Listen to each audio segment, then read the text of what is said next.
ایک دن حضرت رسول خدا صلی اللہ علیہ وآلہ وسلم خانہ کعبہ میں تشریف لے گئے اور نماز پڑھنے لگے۔ ابو جہل ملعون نے کہا کہ کوئی ہے جو ان کی نماز کو فاسد کر دے؟ عبداللہ ابن زبری ملعون اٹھا اور اس نے لید اور خون حضرت صلی اللہ علیہ وآلہ وسلم کے چہرے پر مل دیا۔ حضرت ابو طالب علیہ السلام کو جب یہ حال معلوم ہوا تو برہنہ تلوار لے کر وہاں پہنچے۔ ان شریروں نے بھاگنا چاہا۔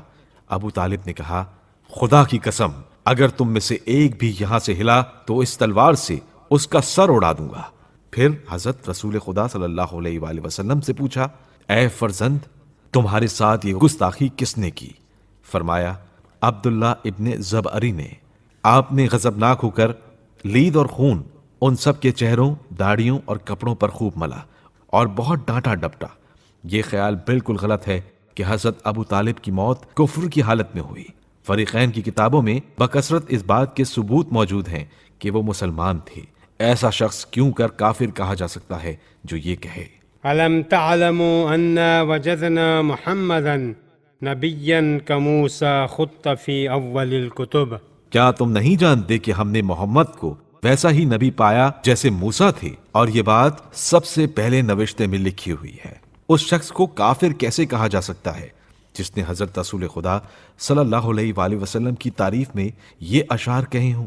لَقَدْ عَلِمُوا أَنَّ ابْنَنَا لَا مُكَذَّبٌ لَدَيْهِمْ وَلَا يَعْبَأُ بِقَوْلِ الْأَبَاطِلِ وَأَبْيَضُ يُسْتَسْقَى الْغَمَامُ بِوَجْهِهِ ثِمَالُ الْيَتَامَى عِصْمَةٌ لِلْأَرَامِلِ۔ یہ تو وہ خوب جانتے ہیں کہ ہمارا بیٹا ان کے نزدیک قابل تکذیب نہیں ہے اور بیہودہ باتوں کی طرف توجہ نہیں کرتا۔ وہ ایسا حسین و خوبصورت ہے کہ اس کے روئے اقدس کا واسطہ دے کر بادلوں سے پانی طلب کیا جاتا ہے۔ وہ یتیموں کا والی اور بیوہ عورتوں کے لیے جائے پناہ ہے۔ ابن ابی الحدید معتزلی نے شرح نہج البلاغہ میں لکھا ہے کہ حضرت ابو بکر نے کہا، أن أبا طالب ما مات حتى قال لا إله إلا الله محمد رسول الله۔ ابو طالب نے لا الہ الا اللہ محمد الرسول اللہ کہے بغیر وفات نہیں پائی۔ جامع الاصول میں ہے کہ اہل بیت علیہم السلام کا اس بات پر اتفاق ہے کہ حضرت ابو طالب علیہ السلام مسلمان تھے اور ایمان کی حالت میں ہی ان کو موت آئی۔ مزید یہ کہ حضرت ابو طالب علیہ السلام کی انگوٹھی کے نگینے پر جو نقش تھا وہ آپ کے ایمان کی روشن دلیل ہے، اور وہ نقش یہ تھا، رضیت باللہ ربا وبابن اخی نبیا وبابن علی وصیا۔ میں اللہ کے پروردگار اور اپنے بھتیجے کے نبی اور اپنے بیٹے علی کے وصی ہونے کو پسند کرتا ہوں۔